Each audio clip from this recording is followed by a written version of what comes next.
I can't describe it, but I felt like some part of Molly was still here.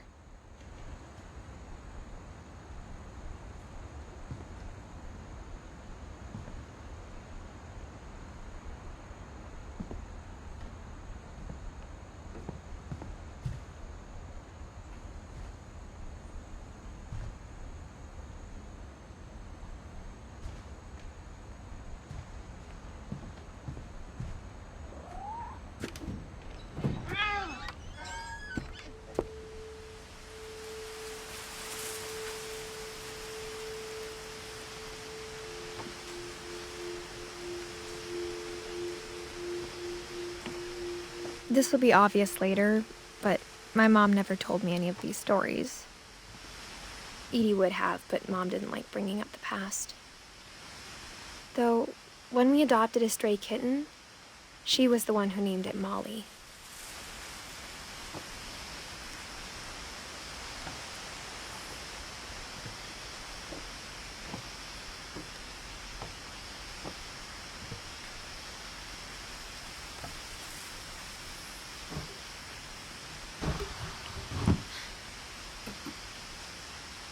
I spent a lot of time in Great-Grandma Edie's room.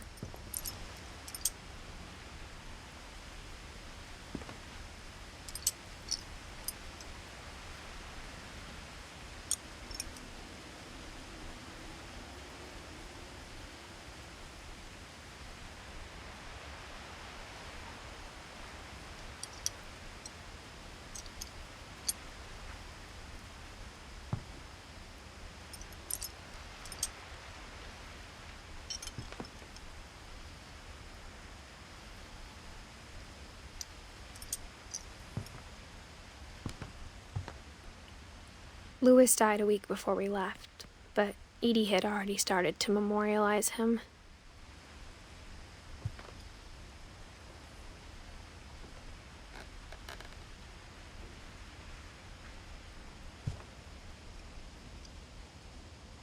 Her room was like a museum.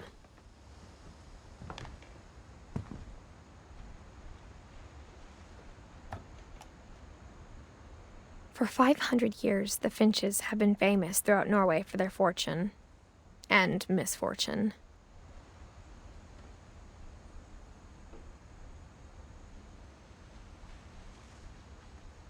Odin Finch buries the latest victims of the family curse, his wife Ingeborg and their newborn son, Johan.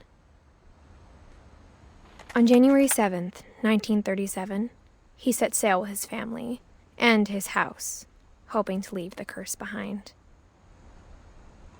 But 40-foot waves off the coast of Washington send the house and Odin to the bottom of the sea. Odin's daughter Edie, with husband Sven and baby Molly, step ashore on their new home, Orcas Island. Odin Finch is the first to be buried in the new family cemetery. His daughter Edie is already dreaming of a new Finch house.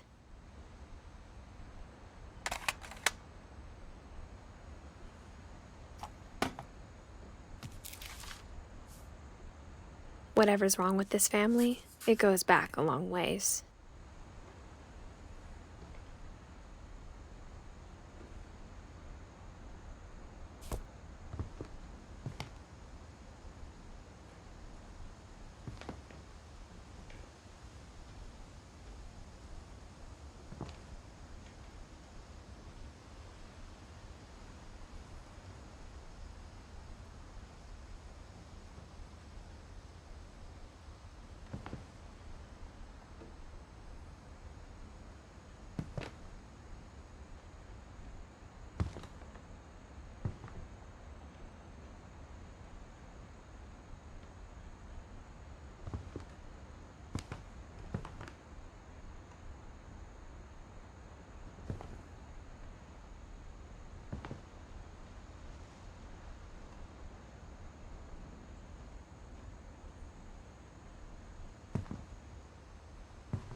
Edie gave a big interview about a mole man living under the Finch house. My mom was furious.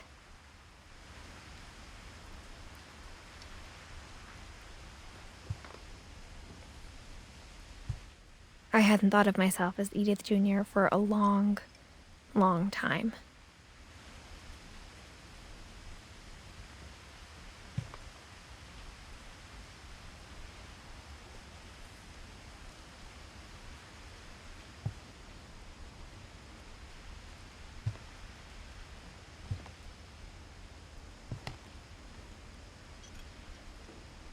One summer, they evacuated the island, but Edie refused to go.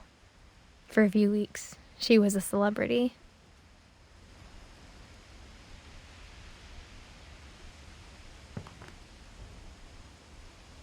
When Edie told people Sven was killed by a dragon, she could also have said he was building a dragon-shaped slide that collapsed.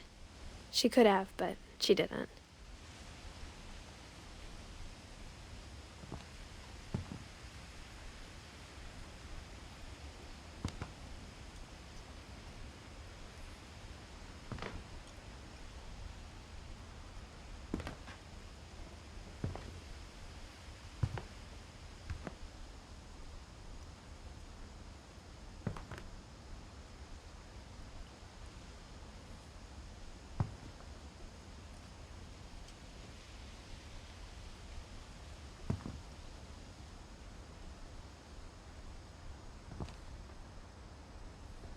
Even in her 90s, sometimes Edie seemed a lot younger than my mother.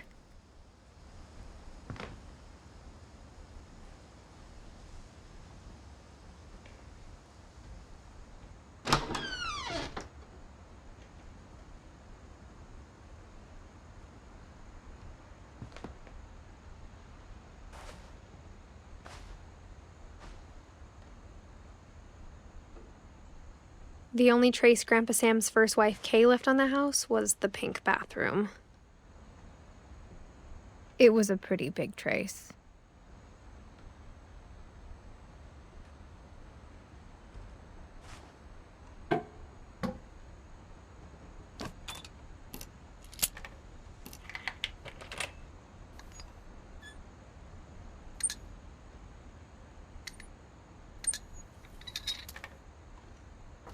There's a secret in this bathroom. It's in the last place you would look. It isn't in the cupboard. It's hidden in this book.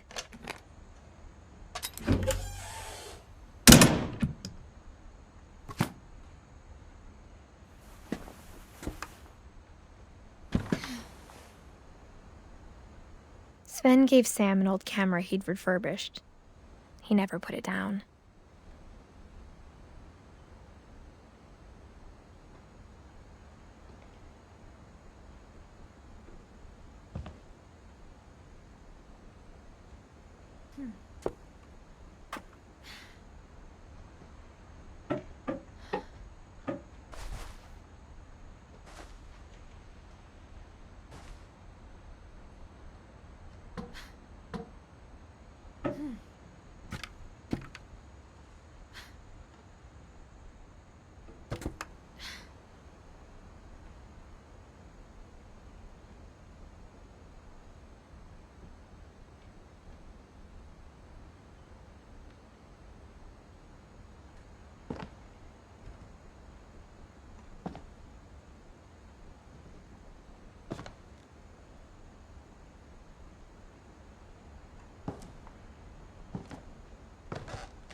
I knew Grandpa Sam had a twin, and that he never talked about him.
I guess my grandpa didn't like history any more than my mom did.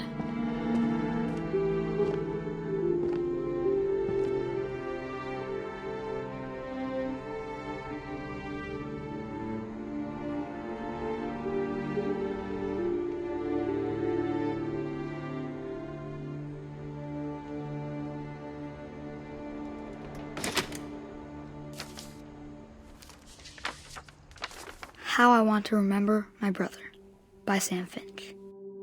The thing I remember is that when he made up his mind, that was it.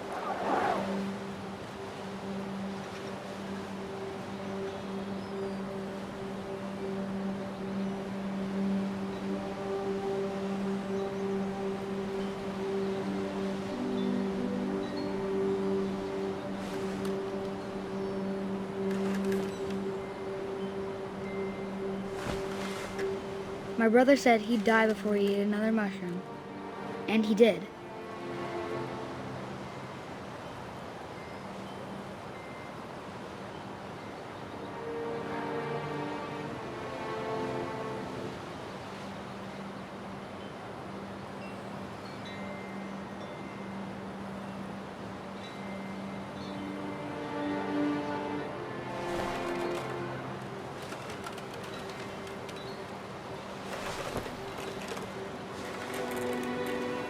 At Barbara's funeral, we swore we'd never be afraid again, and he wasn't.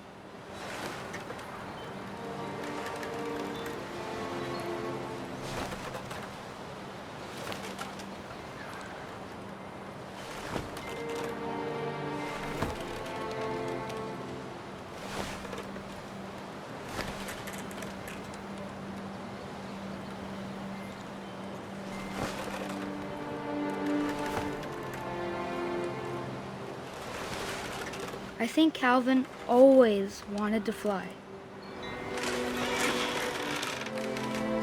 Sam! Calvin! Dinner's ready! Coming! But that day, he finally made up his mind to do it. I told him going around was impossible.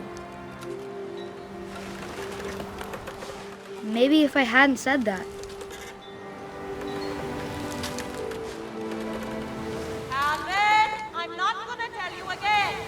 maybe if the wind hadn't picked up,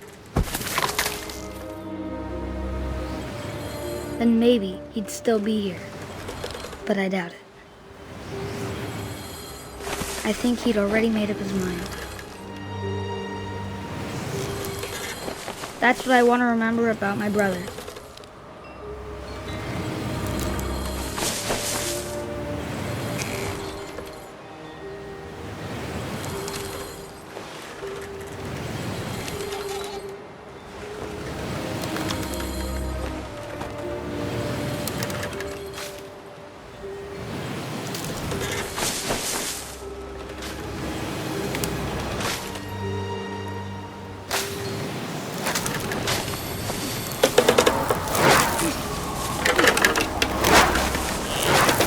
day he made up his mind to fly. And he did.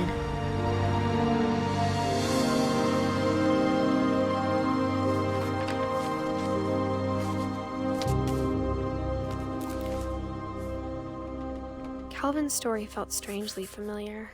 When I was younger, I remember trying to do the exact same thing.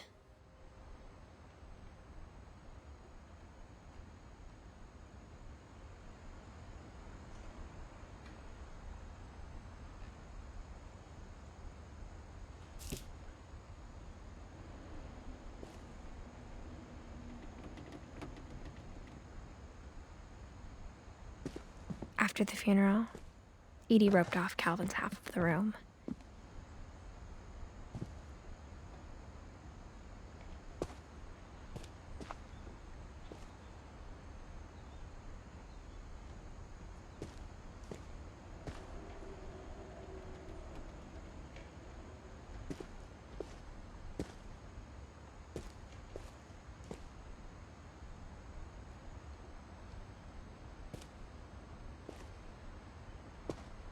Mom said Grandpa Sam enlisted at 18 and never set foot in the room again.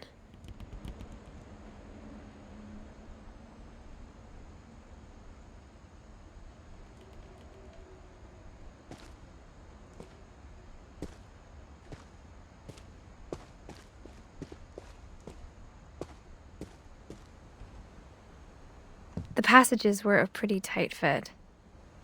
They'd obviously been built for smaller hands and bellies.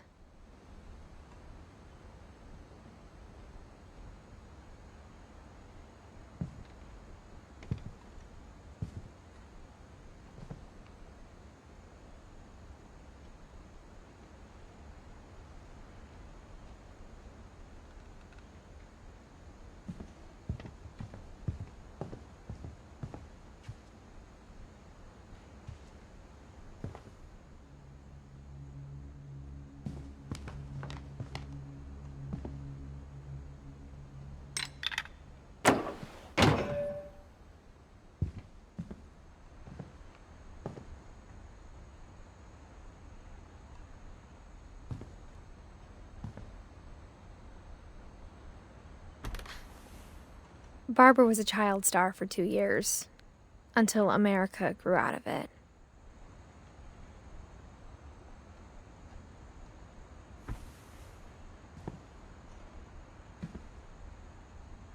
Edie's father, Odin, built the original house.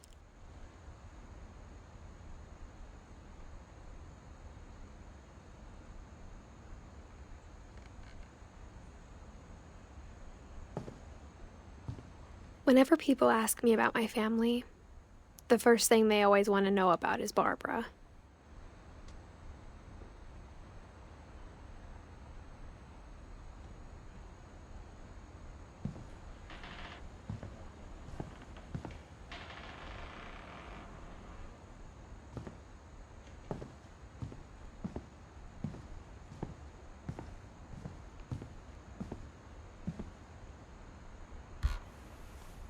My Grandpa Sam spent 7 years sharing a room with his dead brother, Calvin.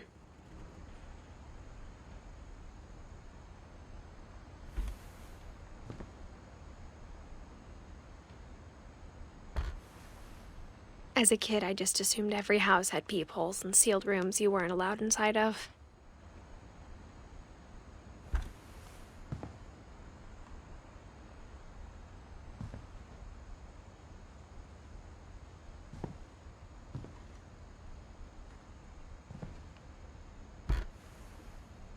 The last time I was in Edith Sr.'s room, I was 10 and she was painting my portrait.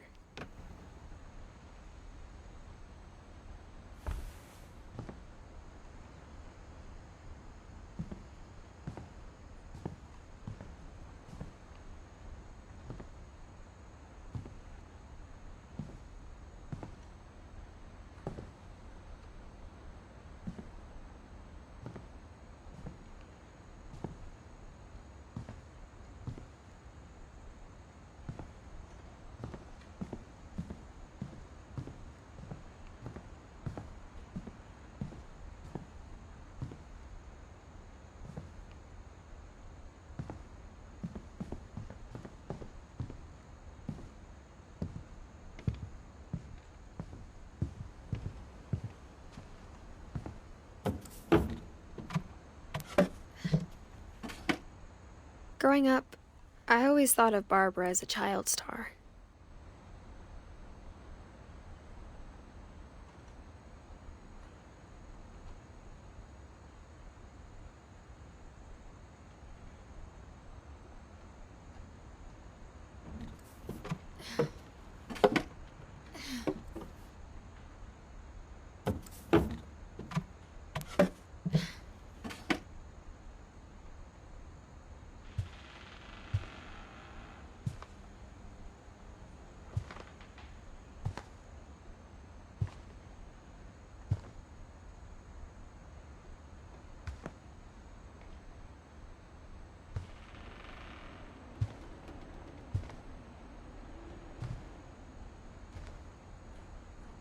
I never thought about how hard it must have been for her afterwards.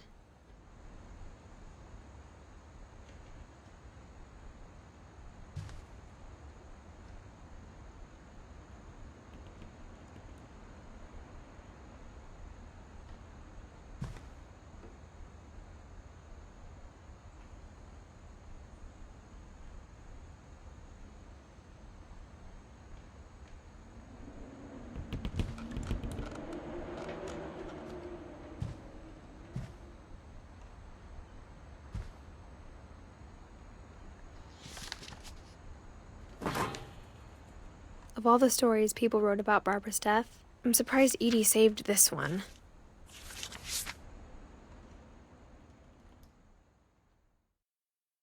Old Jack here with another ghastly tale inspired by America's most unfortunate family.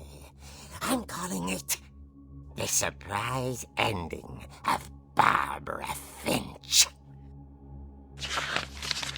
As a child star, Barbara was famous for her scream. Now at 16, she was all washed up. A has-been.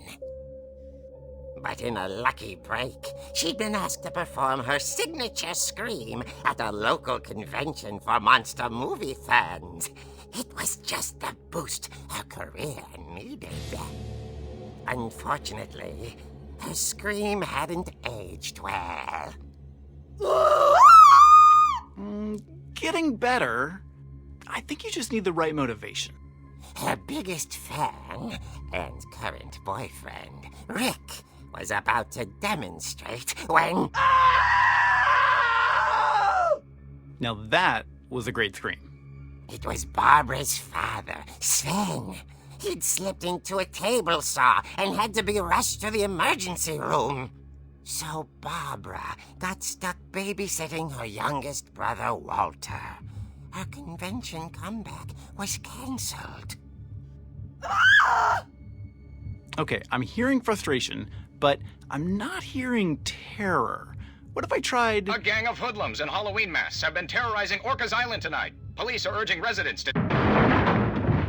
That came from the basement. You're right! Also, I loved your delivery on that. Why is your basement door locked? Because my dad likes making puzzles and secret passages. There's a key hidden in the music box. The secret is to keep winding and winding until finally the key pops out. Thanks, babe. I'll be back in a sec. 20 minutes later, Rick hadn't returned. So Barbara went to look for him, right on cue. She reached for the music box.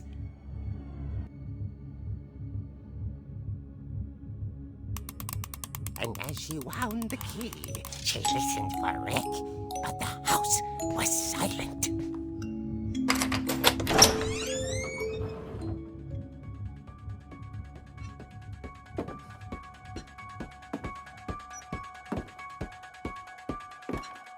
She found Rick's crutch and imagined the worst.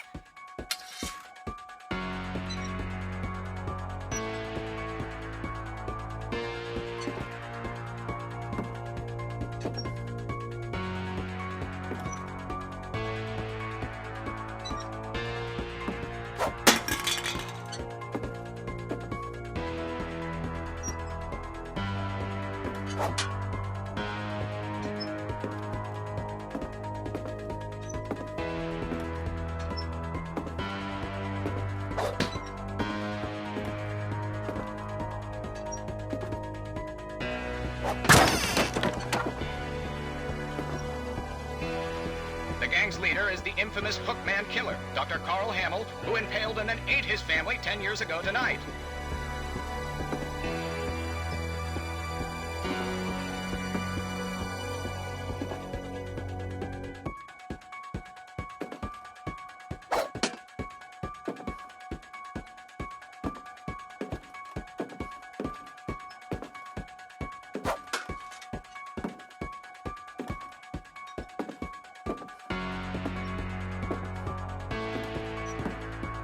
The old fridge rattled and grew still.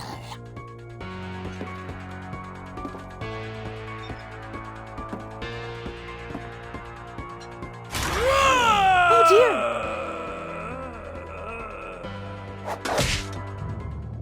Oh! Rick? Barb, relax. I was just trying to scare you to help you find your scream. Well, I'm not scared, Rick. I'm furious. Then act furious. All I'm getting from you now is that you're hurt and confused and you... She threw him out, but she kept a little something to remember him by. Barb, have you seen my other crutch? And she was still holding it when she fell asleep watching the late picture show. Hours later... Barbara! Walter, what's going on up there? Ah! Okay, I'm coming up, but if this is a trick, you're dead, Walter.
Walter had vanished, but his bedside radio was still on.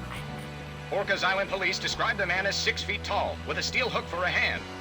Residents are urged to lock all doors and windows and notify the police of any suspicious activity.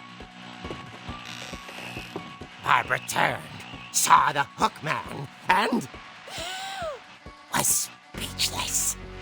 He was quite smashing.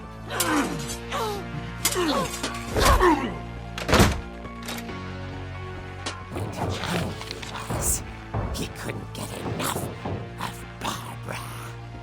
Okay, Barbara, there's gotta be another way out of here.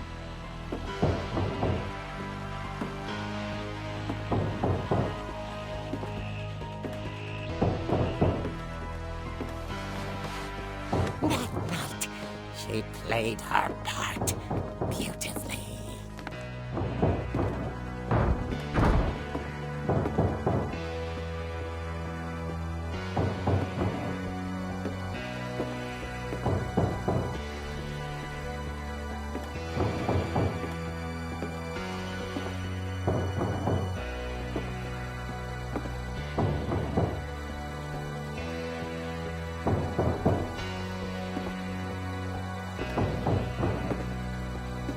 Molly's door hadn't been opened in years.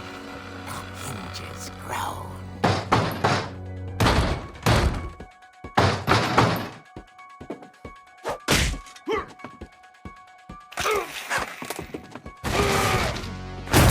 He wasn't moving, but she sensed the story might not be over yet.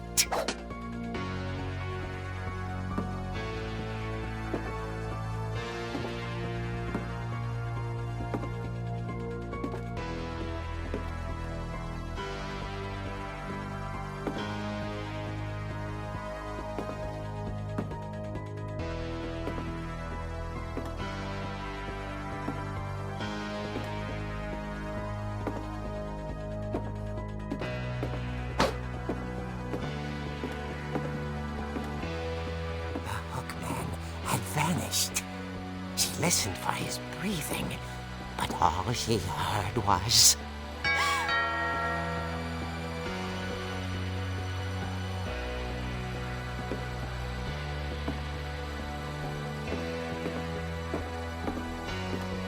Someone at the door was dying to speak to young Barbara. At the door, she heard whispering. It was coming from inside the house.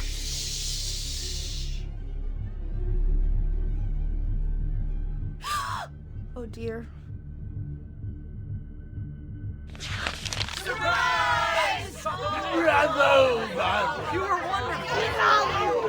monsters had come to surprise her. For Barbara, it was a dream come true. Then she saw what kind of monsters they were, and she realized what was about to happen. She was going to be famous. And with her final breath, Barbara Finch gave the performance of her life.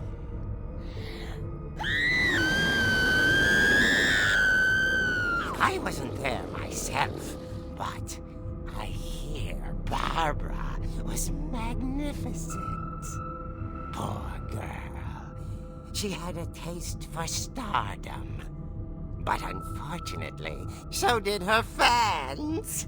Of course, the police blamed it all on poor Rick, who disappeared the same night. And little Walter, hiding under his bed the whole time. He took it all pretty hard, but that's another story. As for Barbara, tucked inside the music box was all they ever found of her. Her ear. Now that's what I call a real eerie tale.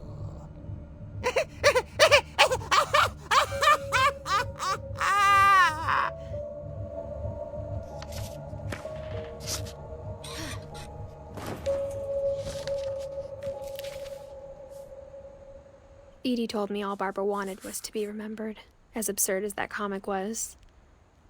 Maybe what Edie saw was a happy ending.